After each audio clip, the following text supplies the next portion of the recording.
Pourquoi Jésus n'a-t-il pas établi de femmes apôtres?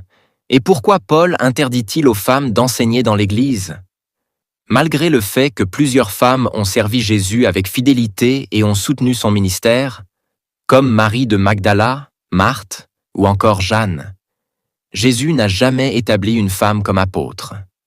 Il a choisi 12 hommes, non pas parce que les femmes sont inférieures, mais parce qu'ils respectaient l'ordre spirituel établi par Dieu depuis la création. Ce n'est donc pas une question de culture juive ni de discrimination, mais une réalité divine. De même, dans 1 Timothée 2, verset 12, l'apôtre Paul déclare « Je ne permets pas à la femme d'enseigner ni de prendre autorité sur l'homme, mais elle doit demeurer dans le silence. » Et il en donne la raison.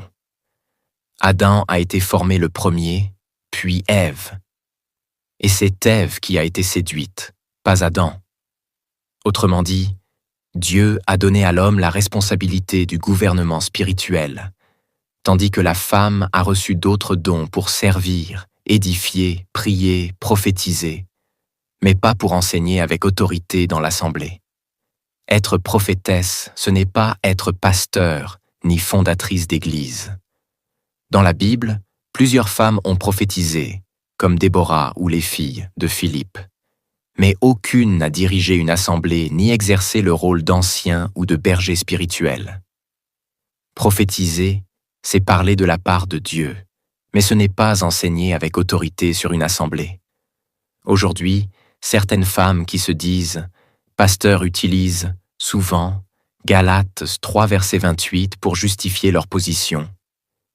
Il n'y a ni homme ni femme, car tous vous êtes un en Jésus-Christ. Mais ce verset parle de l'égalité du salut, pas de l'égalité des rôles dans le ministère.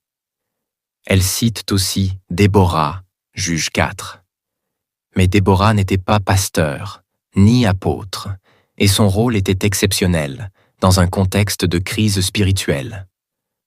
Aucun verset biblique ne montre une femme pasteur ou fondatrice d'église dans le Nouveau Testament. Mais alors, Dieu peut-il appeler une femme à prêcher ou témoigner? Oui, Dieu peut utiliser une femme puissamment pour évangéliser. Exemple, la Samaritaine, en Jean 4. Témoigner, prophétiser, enseigner les enfants ou d'autres femmes, Tite 2, versets 3 à 5.